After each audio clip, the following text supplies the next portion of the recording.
Giant Bomb's coverage of E3 2019 continues. We're back. I'm Jeff Gersman. Hi. Hello. We're joined by more guests. That's right. More people to talk to about the wonderful world of video games and beyond.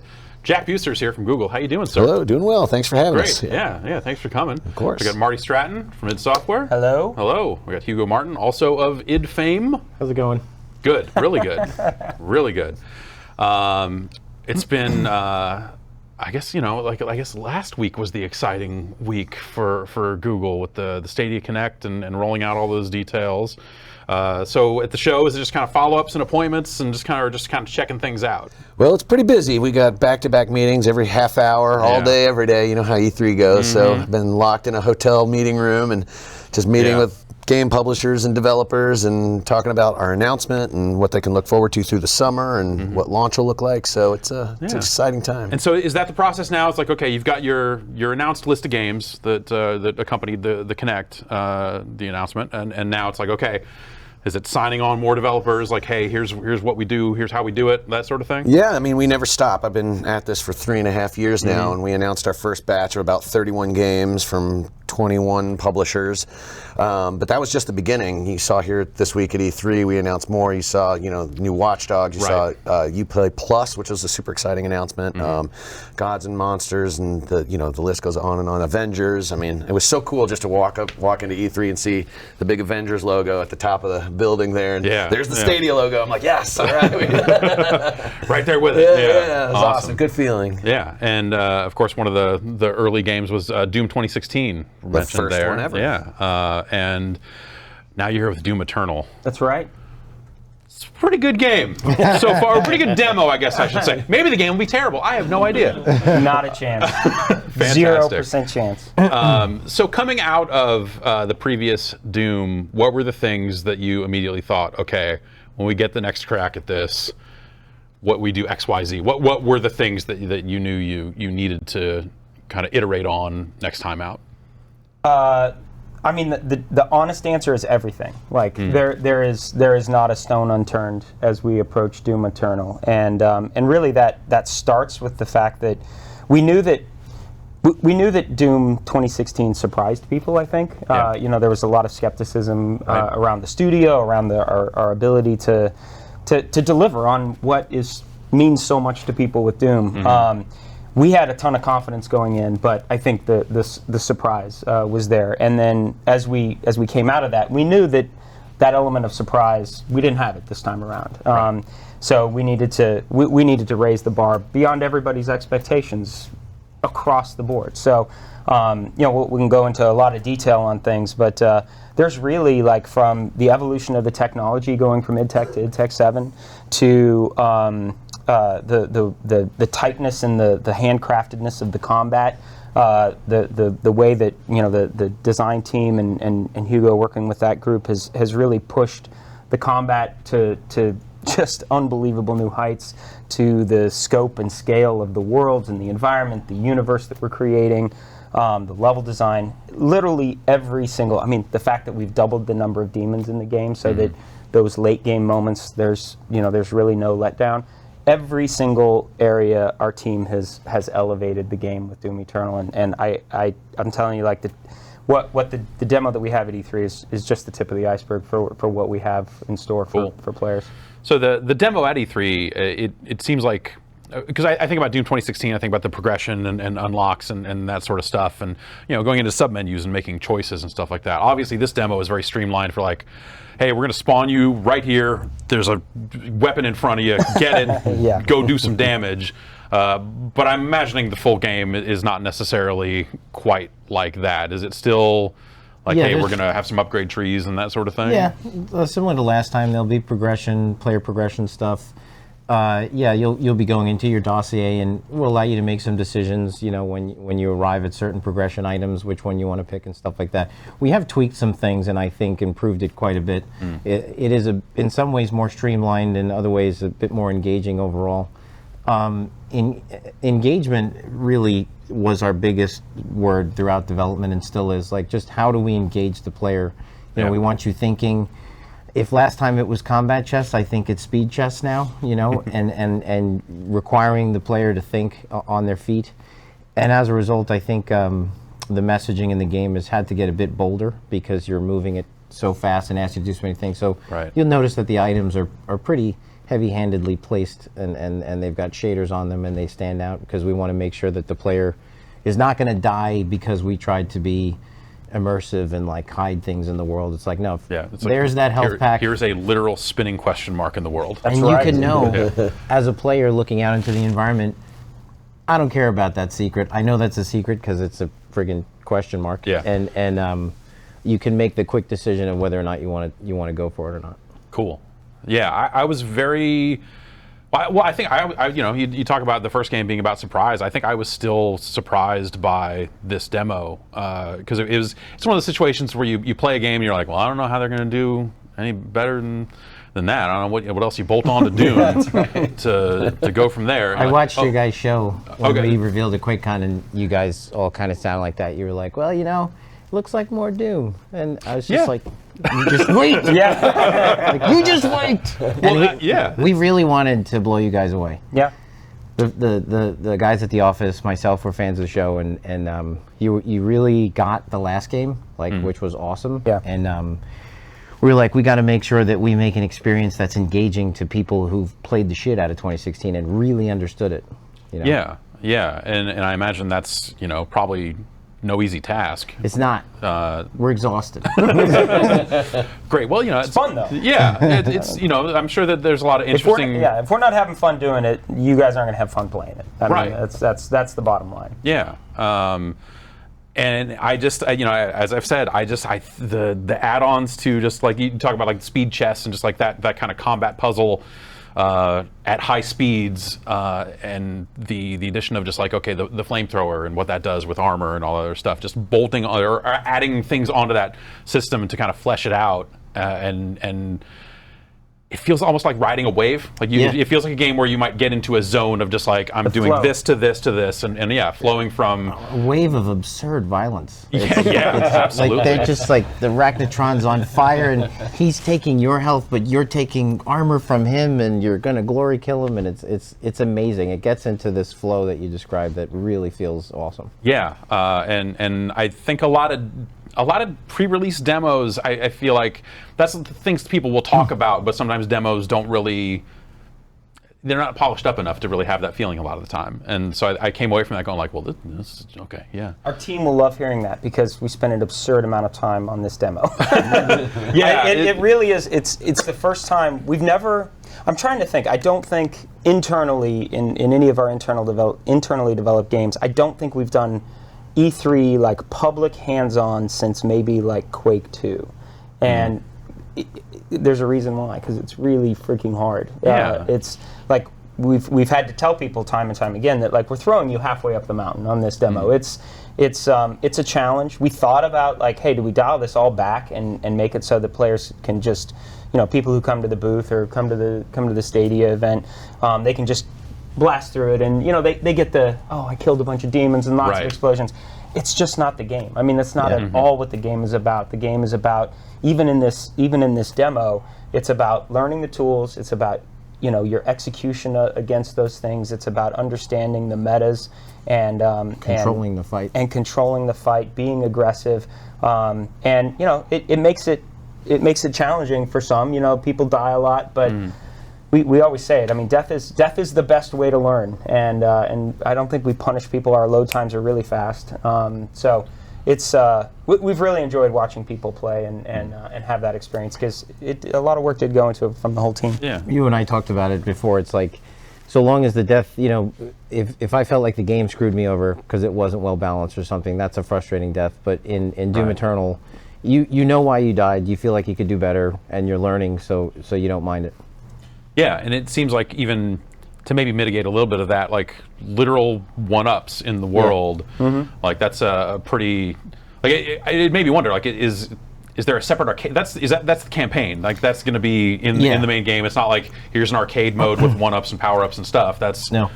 Yeah. Okay. Overall, I mean, it was to just really steer into. I feel like the analogy we use, this is our Evil Dead 2. Like 2016 was Evil Dead 1, awesome movie, but like Evil Dead 2 is where Evil Dead became Evil Dead. You know, we're not, with confidence, you know, we're not a cinematic game. We're not crafting an immersive experience. We leave that to the Fallouts and our sister studios like Wolfenstein who do that stuff amazingly well. We are a video game with a capital V that's got like blood on it. So that's that, and we own that. And a one-up hanging above it. Yeah, I mean, Ultra V, if you will. and you know it from across the arena. You know that's a one-up. Like, right. I will get that when I decide to. You know, and when you do, you can, as I did, afford to fuck up a couple of times. Yeah, totally. Like, oh man, at least I'm just standing up right here, and I can go at it again. But you earned it. I mean, you found it. Yeah. You did, whether you did a monkey bar to get to it, or Right.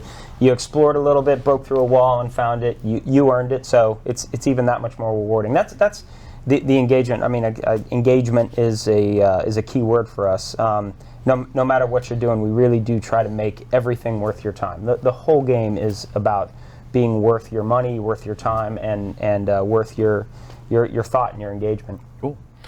Jack, how does it feel to be like building something like this from the ground up? You were at PlayStation previously. That's right. Long time. Yeah, long time.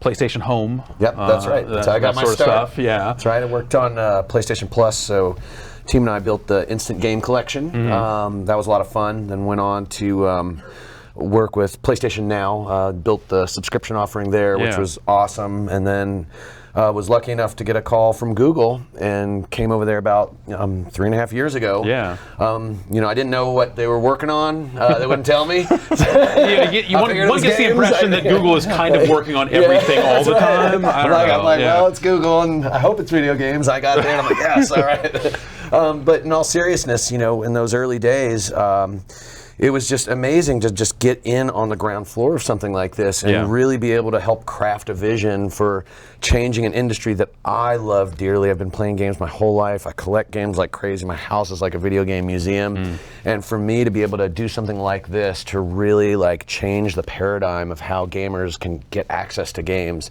to me, it's the opportunity of a lifetime. Yeah. And frankly, I wouldn't be sitting here right now if it wasn't for these guys.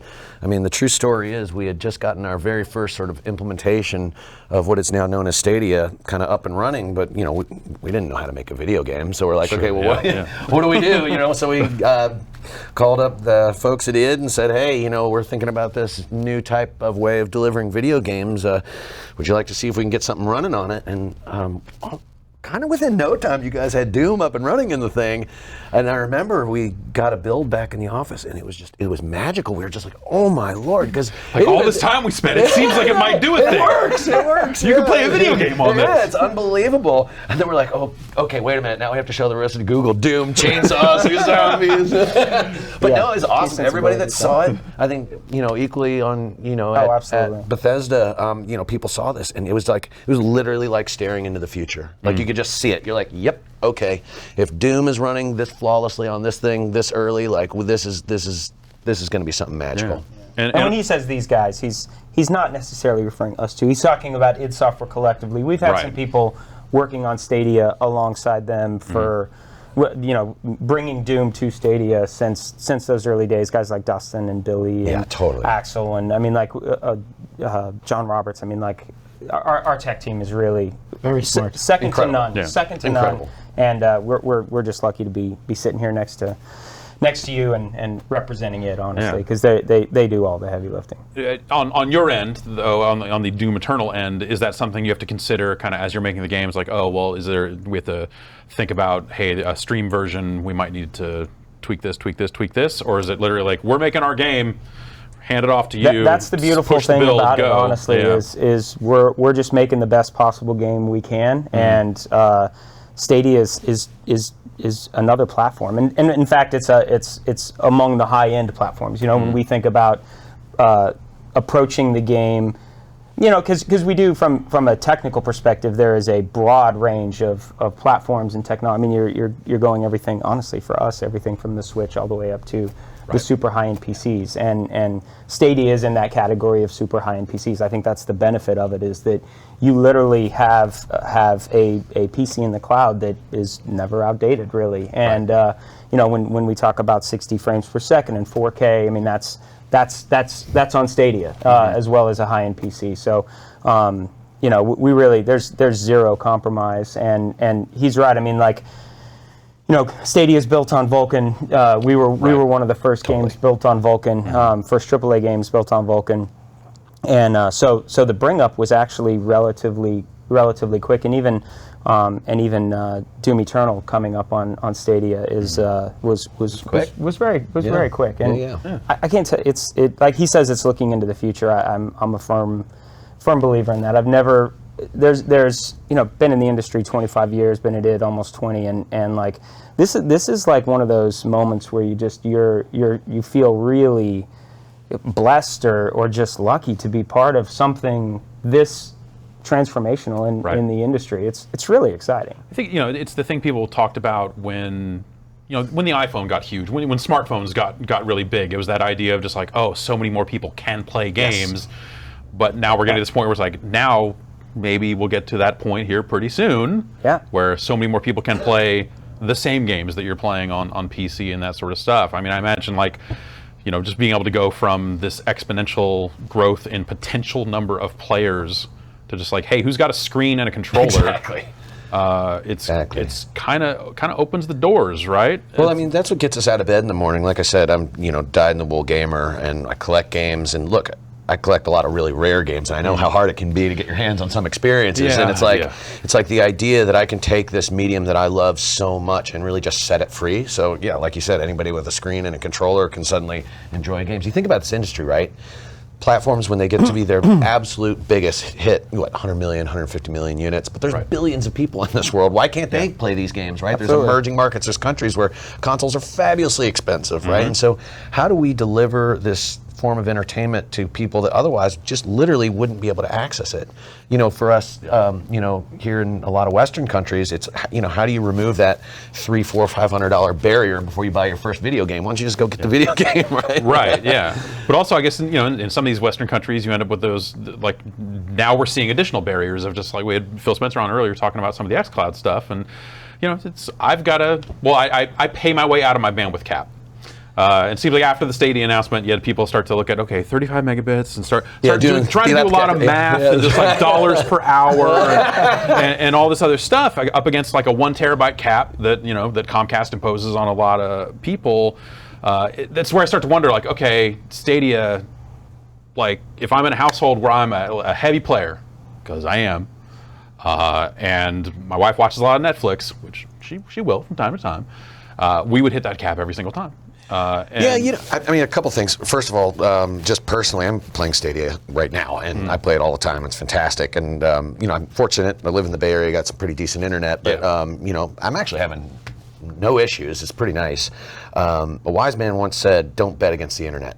Right? It's true. Yeah. Don't bet against the internet, right? So if you've got an ISP that's got some sort of draconian cap, or you got, like, we shouldn't stand for that, right? As gamers, right? Exactly.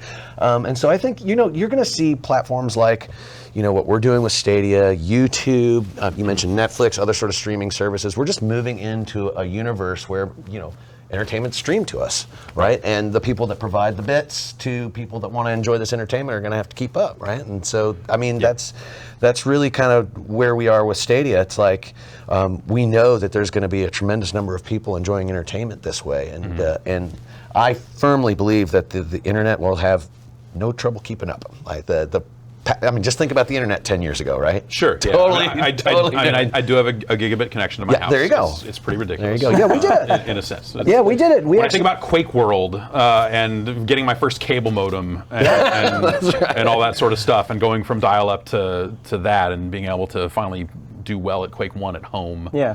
I suppose. It is cool about it. It's one of the awesome, when you think about the future of streaming, I think it is like there's never a time in the past where the internet has gotten slower, or or you've gotten less bandwidth. All of the things that are limiting factors to streaming have only ever gotten better, faster, more efficient. So while it's still early in this transformation, it's a road ahead that has a very awesome past. You know, it's really exciting. Totally. So with Doom Eternal, you know, the story in Doom was tremendous. You know, like well told, like fun. I think the thing we've said a lot is that it took the mythos, the lore of Doom, the exact right amount of serious. And Brad is concerned that we're going to take ourselves too seriously. That is what's going on. Yeah. So I'm here. Is like, the Doom I Ring saw going to this disappear up his own third-person ass? Slayer. You know, I've been dying to say this. So, it will not, you know, absolutely. I mean, I think the core of it is it's a, what do we say? It's a ridiculous premise with a sincere execution. That's Right. how it has to be. Like, RoboCop is ridiculous, but everybody in there is sincere in their execution. Yeah. And it if there was even one character in RoboCop that was just like winking and nodding the whole time, the whole thing would fall apart. Totally, absolutely. And I think in the sequels you saw that it's a hard thing to hold on to, and in somebody else's hands, RoboCop 2, you could tell there was like something missing. By the third one, it was a disaster. But I think it's a fantastic comic book universe. There's a catastrophe taking place on Earth of biblical proportions, and it involves heaven and hell, and the Doom Marine just takes a shotgun to all of it. So it's awesome, and I think people will really, really like it. And I'm glad that, like, you know, you pointed out that, like, you know, he shoots himself through a cannon, which reminds you, like, we're not going to, you know, we know Through we know a what wall. it is. Right. And I think, But also, it seems like the most efficient way to get that particular That's thing exactly done. it. Like That's fair. which is how he does everything. You know, like, he doesn't even take the key card off the guy's neck. He just is like, it'll be faster if I just drag you over here. So I think we really we have no choice. Like, you have to know what kind of product you're making and just own it. You know, from the one-ups to the video game stuff to the combat design that we're doing. I mean, it's risky to be able to be challenging the player the way we are, but I think we're committed that this is, you got to take a chance. I mean, this is what makes the most engaging experience. You know, we're not going to just make a corridor shooter where ridiculous exploits and one gun solves all your problems, and just, I don't have to, like, who cares? Like, why would, it's a waste of everybody's time. Yeah. So, and the story is the same thing. I mean, I think we're owning it. Like, only in Doom could we shoot you through a cannon into a building, you know. And but the lore is pretty deep, and if you search for it, but it's always presented in a way that still requires. There's a certain amount of interpretation to everything. Yeah. And we'll answer a lot of questions. I think you guys talk. A lot of people talked about this. Like, is this the same Doom guy from 1993? You know, we will, and well, we'll give you clues as to what that is, and a lot of other questions, like, what's this Slayer thing? Like, how did he get, you know, that name, and why does he fight the demons? And, you know, is he a superhero? Like, what is he? Yeah. You know, is he even human? It's that aspect of just like, I think it sums it up in him grabbing the key card and yanking that guy's neck. It's just like, he's saving these people. I don't know that he really cares about them.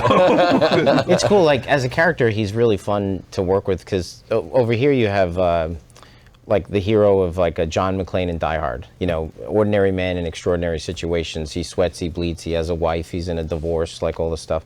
There's a lot of humanity there, and he's always displaying it.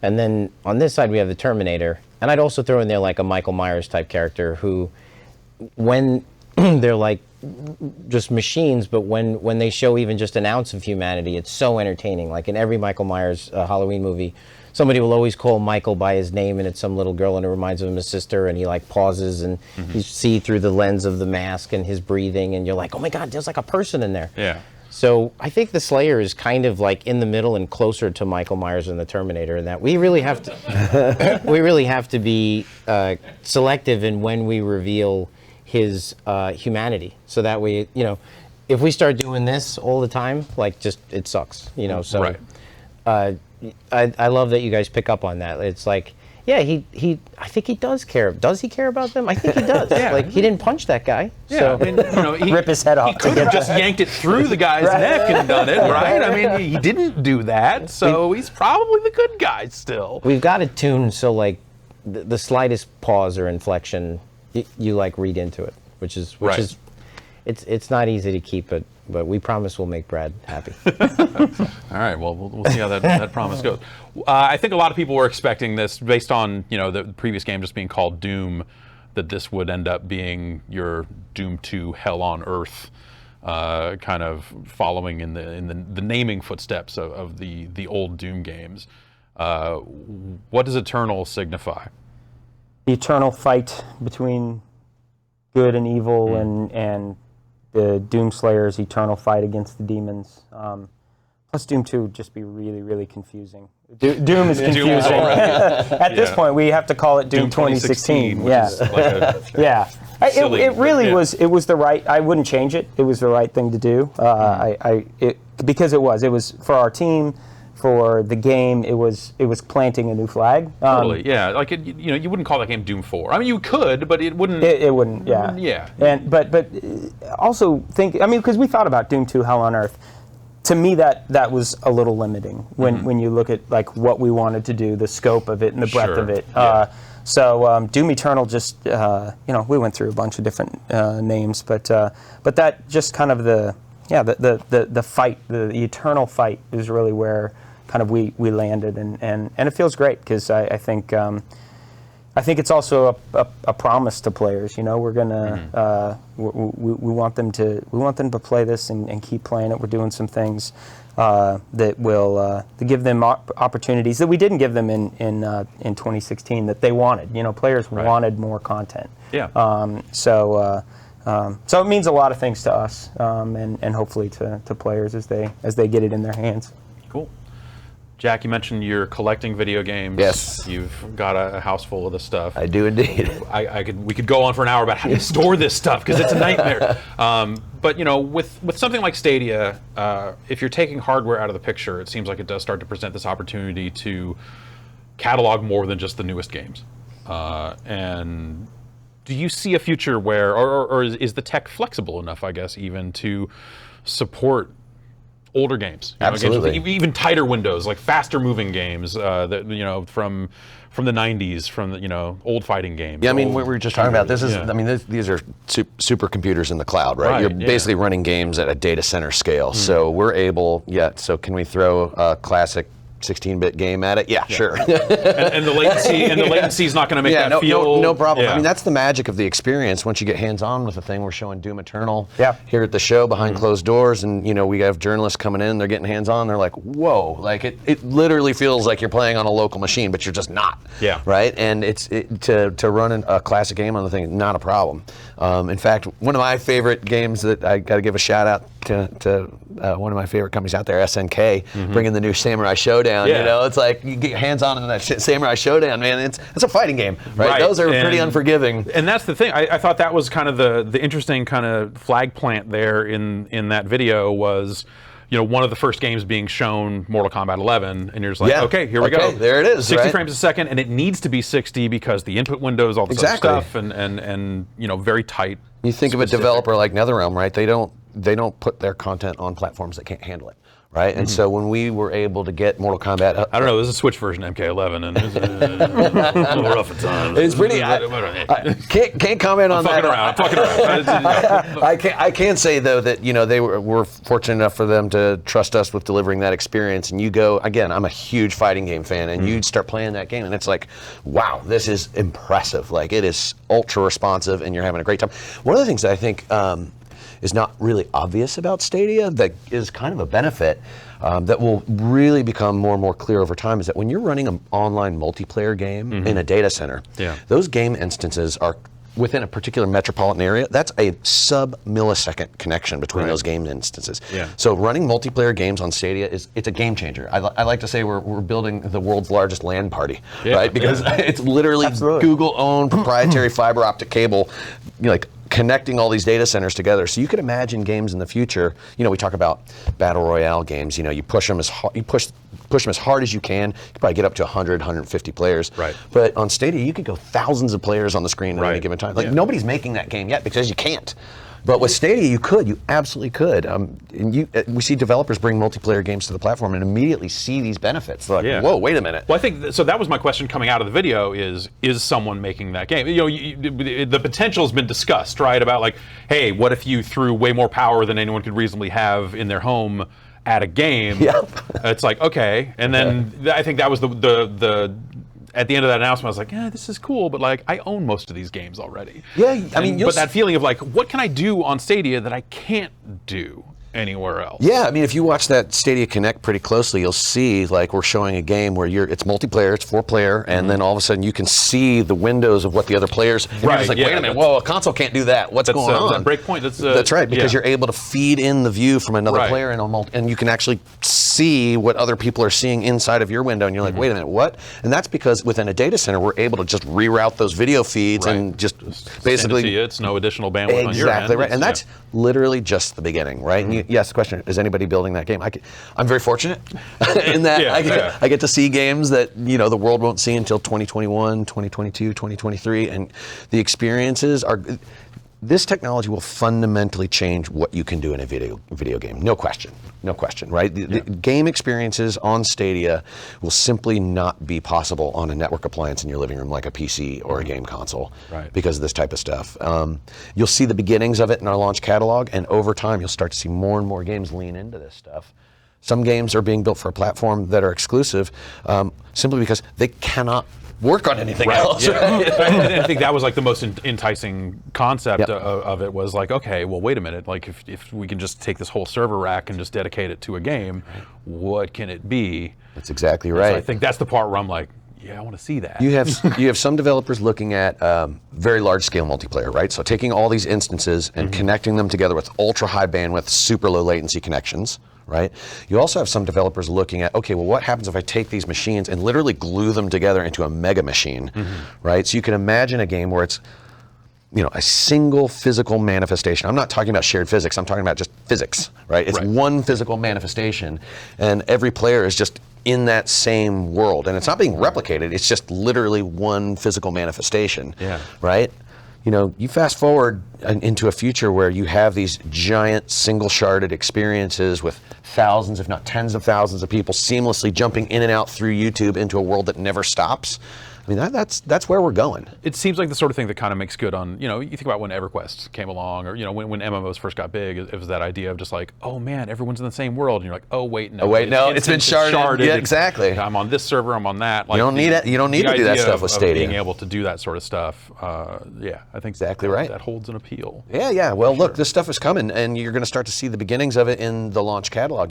The people lucky enough to get the Founders Edition will be able to be the first people inside Stadia, and you're going to start to see what the future of games really looks like. And we couldn't be more pleased to be working with folks like id to bring these experiences to the platform that just really show off what the future is going to be like. Has it been hard to, hey, will Stadia have some kind of social space? Like a PlayStation Home, but not... you're getting right to the heart there. Right to my heart, right there. There's opportunities for large-scale shared worlds, social experiences of well, listen, stuff like that. I'm a sucker for that stuff. Yeah. But listen, I mean, in the past, when we looked at, I spent a lot of time working in virtual worlds, and I look at games today, and a lot of the stuff that was innovated on in virtual worlds years and years and years ago is just part and parcel of what online games are today. Right. You look at what the Destiny experience is today, and you're like, wow, that's the kind of stuff. It's like, when you looked at virtual worlds years and years ago, they were just, again, they were scratching the surface as to what now we sort of take for granted in games. But again, this is going to be a true revolution in what you can do in a game like that. And they are going to morph and change in ways that, frankly, we're seeing the beginnings of at Google. Sure. But like all good creative mediums, it's impossible to fully predict where this is going to go. Of course. I just know it's going to blow our minds, right? It's the safe assumption. That's right. At some point, minds will be blown. That's right. Technology has always been core to id. It feels like it's been part and parcel. We're just like, okay, we're going to take this high tech, whatever the highest tech we can get our hands on, and then merge it with a fast-paced, murderous first-person shooter. Absolutely. You've summed us up. Yeah, it seems like lately there's been a lot of talk about ray tracing, and it's been interesting to see Quake 2 kind of come up in the news a lot lately, Yeah. as NVIDIA's been kind of pushing their RTX cards and stuff like that. How's that stuff been on the tech end in terms of like moving from, I guess, IdTech 7 now? Yeah. It feels like every iteration of IdTech would always have a feature, whether it be like, okay, the mega textures, and moving forward on that, like. Took us a while to move away from mega texture, unfortunately. Yeah. Mega texture was actually something that was more limiting, unfortunately, in the long term. It was great, I think. At the time, and creating the level of detail that we got from Rage looks good. was great. Yeah, I mean, you say it all the time. I mean, Rage is still like unbelievably beautiful, you know. But it was also it created a very, very, very large texture that was the world, Right. and there's a lot of other techno mumbo jumbo that kind of goes with that. So we've made a lot of different technical decisions. We've got different people in the company, different leadership in the. Robert Duffy still leads our tech team as the CTO. He's awesome. Mad scientist Duffy. he's a genius. But we also have guys like Tiago Sosa, who's literally among the best rendering programmers in the industry. So we are in very, very good hands. And I mean, RTX is definitely not even on our radar. I mean, we're in the midst of it. I mean, IdTech 7 is gonna I mean, just fall right into place. I will say, kind of as we stack priorities, technical priorities, we're not a huge team. We're a pretty small team, actually, relative to the rest of the industry. Yeah. As we've stacked priorities, it's obviously getting the game done for all of the platforms at the most blazing, fastest pace. Everything everybody expects from the game, and then Stadia. Just Right. because we want to put the game in as many people's hands as possible. RTX makes it look, amazing. Right, yeah, there's cool benefits there. Great benefits, but seems it like doesn't might be- necessarily expand our audience. Sure. The way that something like Stadia does. So, but absolutely, people can look forward to Doom Eternal and IdTech 7 supporting ray tracing. Absolutely. I mean, we love that stuff. The team loves it, and I think we'll do it better than anybody, honestly. So the Quake 2 stuff has been interesting, though. It's been cool to see that stuff come about. Yeah. And looks cool. Looks great. Yeah, it ended up weirdly enough when there was like someone out there doing it separately before NVIDIA kind of said like, hey, people care about this. Yep. And it almost sold me a card. Yeah. like they literally Quake 2. I was like, I could play Quake 2 again, but I would need a weird excuse to do it. Maybe I could spend a bunch of money just to play it. Quake 2 is awesome. I love Quake 2. I love Quake 2. All that color lighting. Yeah. It's a cool game. I know. I think from the gameplay end of Doom Eternal, there was one thing I saw in the demo that stood out that I don't know that I have an explanation for, and that's the upper right corner. This is it a demonic possession meter? Demonic corruption meter. Demonic corruption. So What does that do? Basically, you have to, as you conquer arenas and finish encounters, you build up combat points. Each one of those pips equals a point, so you can get X amount of points throughout a level. And what we've done this time is kind of like, at a high level, it's like you're the exterminator, and demons are cockroaches. So there are some, we really want to encourage you to get all of them, in order to get all the points. So we'll actually have secret encounters. You notice that some of them are green. So those are like your base encounters. You're going to walk by these things, and you'll pretty much get those if you get through the experience. Yeah. And then some of the pips are colored differently, and it's coordinated with the auto map. The relationship between the corruption meter and the auto map right now is some pretty good stuff. I mean, we're really, really working hard. I mean, we want to make a good, fun, accessible, but smart game. That's most important to us. So, like, immediately when you look at that, you'll see the encounters on the auto map. And then you'll also be able to identify secret encounters, which are optional. They'll be behind some of those cracks in the walls. You kind of basically a monster closet that you can make the decision of, like, I see it on the map. I know what that is. And it's fun. We'll mess with the player because sometimes it's a zombie. Oh, great. I get one, I get that combat point, which applies to your player progression just by killing a couple zombies. Sometimes it'll be like pretty gnarly. Like you'll unlock an entire super hard encounter. And you won't know until you're there. Yeah. Just how bad it gets. And then And then additionally to that, we have Slayer Gates, which are custom-built arenas. They kind of replace rune challenges in our map, where basically, I think you saw it as like that purple gate, in the level. Yeah. And inside it is a golden gore nest, and that golden gore nest, once the heart is pulled, will lead you to this this very unique arena fight that is hard as shit. And if you win it, you'll get like some really good progression items, as well as combat points. So it basically tracks your progress through the level. Okay. But it's not automatic. It's not like, oh, if I just go through, it'll fill up. No, it's actually tied to, it's letting you know that you've left some cockroaches around. Right. You should go find them all. Yeah. Yeah. Okay. All right. Yeah. Interesting. Because I was thinking, like, was it tied to is it like a meter I'm building up and punching No. out through this kind of super melee attack or something like that? Like, it wasn't immediately clear from the demo. We're not real Yeah. big on meters, Ed, to be honest. Like, we do have a meter that fills up, for the flame belch and stuff like that. But I think when you look at like the blood punch, I like when it's like a player's action builds up to the thing that I need, as opposed to it automatically building up. So I'm not just waiting for the meter to fill and then I fill up and then I do the thing. Glory kills feed the blood punch. Yeah. And then I could save the blood punch for this guy. You get a really good audio cue that's like, Yeah. okay, let's next time it's on. And it's like it puts my hands on the wheel. Like I'm in control of the experience. You Right.